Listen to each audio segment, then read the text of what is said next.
Greetings, Temple Beth Shalom. Back with Rabbi Box, back with Parashat Va, Torah portion for this week. We are in the book of Deuteronomy still.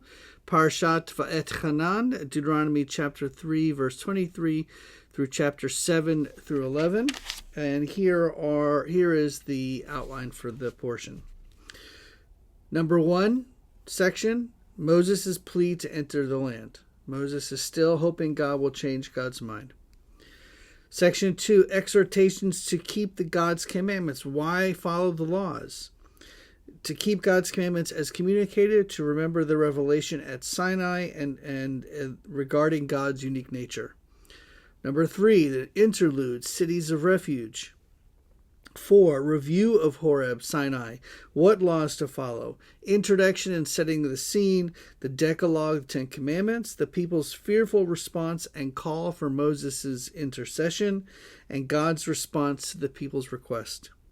Section 5, additional teachings, how to follow the laws, the call to love the one and only God, the call to absolute loyalty to Israel's God, the demand to teach future generations about the laws, and prohibitions regarding the inhabitants of the land. And the conclusion, God's love as reason for the laws. So what I'd like to do is to start with section 4, the review of Horeb, what laws to follow. So we're going to chapter 4, verse 44.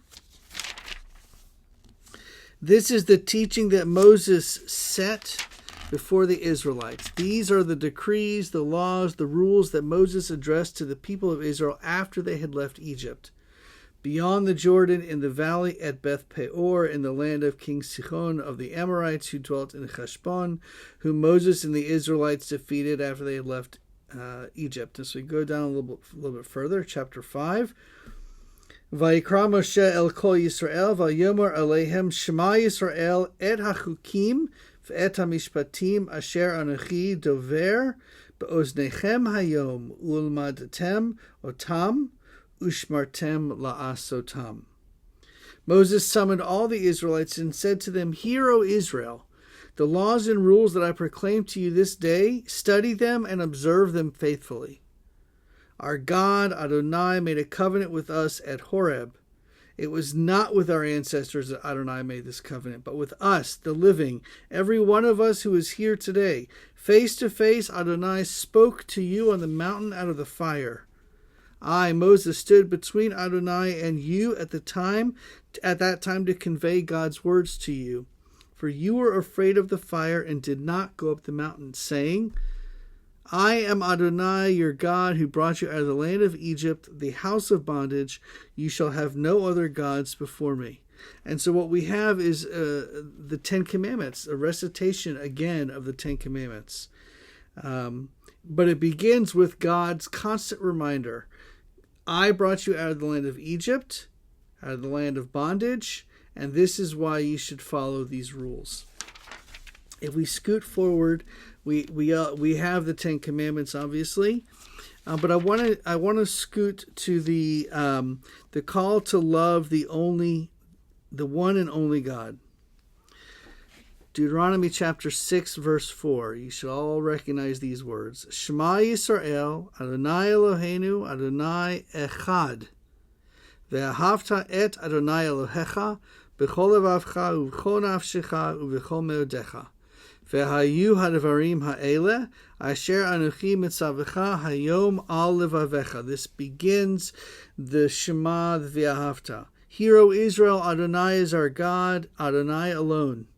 You shall love Adonai your God with all your heart, with all your soul, with all your might. Take to heart these instructions with which I charge you this day. Impress them upon your children. Recite them when you stay at home and when you are away, when you lie down and when you get up. Bind them as a sign upon your hand and let them serve as a symbol on your forehead. Inscribe them on the doorposts of your house and on your gates. There it is, Shema V'ahavta, right there. It's not the first time that it's been there, but before we can end the Torah, we have to hear those words again. When God Adonai brings you into the land that was sworn to your fathers, Abraham, Isaac, and Jacob, Sarah, Rebekah, Rachel, and Leah, to be assigned to you. Do not forget that God freed you from the land of Egypt, the house of bondage. Revere only God and worship only God and swear only by God's name. Do not follow other gods, any gods of the peoples about you, for your God Adonai is in your midst, is an impassioned God, lest the anger of your God Adonai blaze forth against you, wiping you off the face of the earth. And the conclusion part of this portion. For you are a people consecrated to your God Adonai. Of all the peoples on earth, your God Adonai chose you to be God's treasured people. It is not because you are the most numerous of peoples. Indeed, you're the smallest of peoples.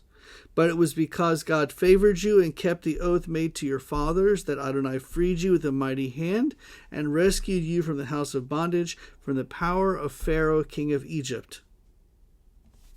Know therefore that only your God is God, the steadfast God who keeps the divine covenant faithfully to the 1,000th generation of those who love God and keep the divine commandments.